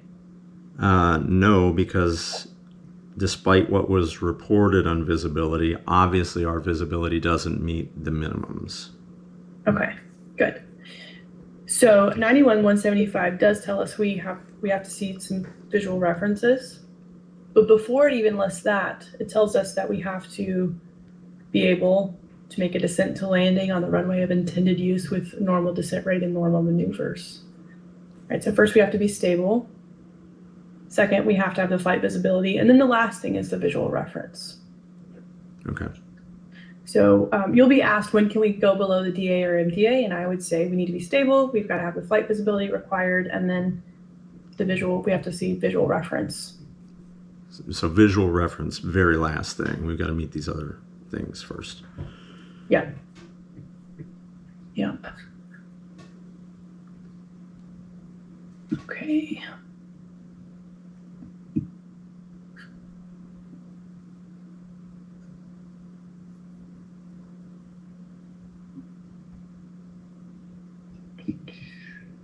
There's so much more to talk about, but I have run out of time. Oh gosh, that's making noise. Well, yeah, that's no problem. I appreciate you doing this. Hold on. I don't know where this noise is coming from. Okay. Yes, now I do. I knew I was getting old when sometimes I'd pull my phone out and the flashlight was on. And then there's moments like that. I did that the other day. I was like, oh, I have my flashlight on? I didn't even turn it on. Only old people do that, Steve. What's wrong with you? I know. Oh my gosh. Cool. You have really great knowledge and you're able to apply it really well, it seems. There's still more that I think we could talk about. So weather, and then there's more procedural stuff that we could talk about. One of them, this flight to Madison today. What would you need to include in your instrument flight plan given the current weather there? Oh, so I would need an alternate. Okay. In what conditions do you need an alternate? The forecast weather at your estimated time of arrival and an hour before that and an hour after that. You need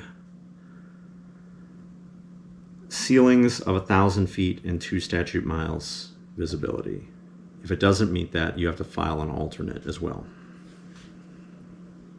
2,000 feet and 3 miles of visibility. Oh, shoot. I get... Yeah. Yeah, 1, I'm 2, switching. 3. 1 yeah, hour, yeah. Okay. 2,000, 3 miles. Yeah. Yeah. Okay. How would you choose an alternate? I mean, something close enough that it would keep you within your IFR fuel requirements would be a good starting point. I would also consider what instrument procedures they have available versus what equipment I have. So those would be my primary considerations. And then you might want to pick something far enough away that you're not getting the exact same weather as you are at the one you weren't able to land at, because that doesn't make much sense if you go 10 miles over and it's the same, you know. Right. So kind of balancing all of those things. Now, when you are looking at your alternate, does the type of approaches have changed whether you can use it as an alternate or any other factors when you're looking at it? Yeah, so if it doesn't have any approaches, you have to be able to send, I believe it's from the MEA in VMC. There's other factors with, if you were flying with a non-WAS GPS, I think it's got to have a not like more than just a GPS approach that you're able to perform. But with WAS GPS, not a factor. Right. With the non-WAS, you can't plan based on using an RNAV GPS approach at your destination and your alternate. Yeah. You have 2 different types of navigation system. Yeah, and thankfully I'm always flying with WAS, so a lot of these non-WAS things are not too applicable anymore. Now, when your alternate has a precision approach, what does the forecast weather need to be there? Precision approach, the ceilings need to be 600 feet and then 2 statute miles of visibility. Okay. And if they do not have a precision approach? The ceiling on that jumps to 800 feet. Okay, great. However, sometimes airports have non-standard alternate minimums, right? Correct. So we have to check that. Okay. Cool. Awesome. Good thing that we had bad weather at Madison today, because we could actually look at that and see that. Right? All right, really nice job. I'd like to plan a time for us, if you're available, to meet and like kind of do the rest. So we need to talk a little bit more about procedures and weather. And I feel like there was something else that came up to mind. Maybe some human factors stuff. Okay. And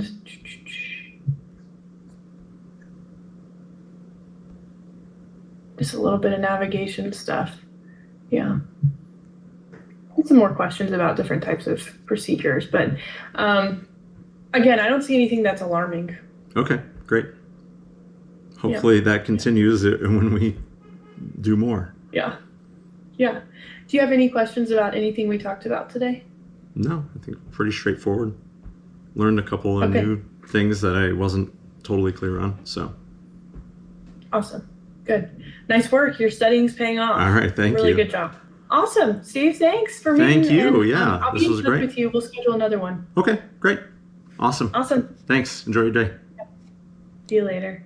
All right, guys, so that was part 1 of my mock oral instrument check ride with Erica Gilbert from Gilbert Aviation. We ran out of time on this one, but we're gonna finish up on another day. I felt like overall everything went well. There was a couple things that I could have been clearer on, but overall I felt pretty good. Thank you guys so much for watching, and stay tuned for the next part of this. And if you haven't already, like the video and subscribe to the channel because there's more content coming. Thanks, guys.